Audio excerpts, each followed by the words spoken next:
In 2018, IDW would begin their own comic run of Sonic the Hedgehog, a year after Archie's version had ended. Fans would praise it for the accuracy to the games in artwork, characterization, and storytelling. However, now in 2024, these comics have decreased a lot in quality, and the works feel half-baked, some of the characters are underdeveloped or absolute pieces of shit, and the comic overall doesn't have that momentum it used to have. I think I should get into that. This is the depressing downfall of Sonic IDW. Year 1 of IDW's Sonic the Hedgehog run started out amazingly, taking place right after the event of Sonic Force and going over the fall of the Eggman War. Introduced new characters like Tangle and Whisper, people who fit right in alongside the main cast, also giving some of the best characterizations for people like Tails, Silver, and Blaze. Characters who haven't had good characterizations since the 2000s era of Sonic. It was cool, it was sweet, it was sincere, it was accurate. It was awesome. Dr. Eggman becoming Mr. Tinker was a great subversion of the expectations and gave a great moral building for the characters.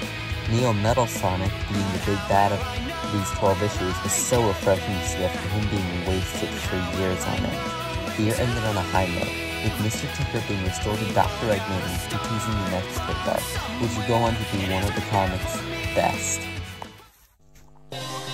Year 2 of IDW's Sonic the Hedgehog run would be absolutely incredible, having a fun little action anime that gives us some great character moments. We also got the TSR tie-in comic, which would end up being more interesting than the actual game story. Not only that, we got the Tango and Whisper miniseries, which introduced a new bad guy, Mimic, to the series, and to give more context to Whisper's past, and make these two gals fan favorites, also making them one of the most popular shippings in the fan base. But the real main event of this year was the Metal Virus saga, which showed Eggman at his most evil, and pushed every character to their absolute limits. Game characters got infected, the stakes were raised, and Sonic actually got tired. We got some incredible character moments, fan service, and amazing acting. This arc was so long they ended up having to go into 2020, which leads us right into Year 3. Year 2 ended off with one of the most depressing issues in Sonic history, with Tango being infected by the Metal Virus and showing how this affected every character in the series. Year 2 would be the most beloved year by the fan base, and be its absolute high point.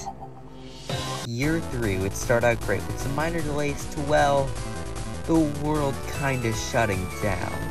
But it would start out with the incredible conclusion of the Metal Virus, which would place our cast against the Deadly Six, and we put everything on the line to stop the Metal Virus. We would get the annual 2020 in between issue 28 and 29, which would introduce some new characters, bring back some old ones, and give context to certain events, and tease what was to come for others. After this, the comic would switch up writers, with Ian presumably going off to work on Sonic Frontiers, dialogue, and story. Evan Stanley took the helm and gave the readers a much-needed change of pace, using two new characters, Clutch the Opossum and Belle the Tinkerer, as well as re-establishing Dr. Starwine. The Bad Guys miniseries, written by Ian Flynn, which had Dr. Starwine, Zavok, Ruff, Tumble, and Mimic work together, would also release at the same time as issue 33, 34, 35, and 36. It would be extremely good, finally breaking Starwing into a villain of his own. Things were finally looking up for the comic. And then 2021 happened. This is a pretty light year, but it was also a good year.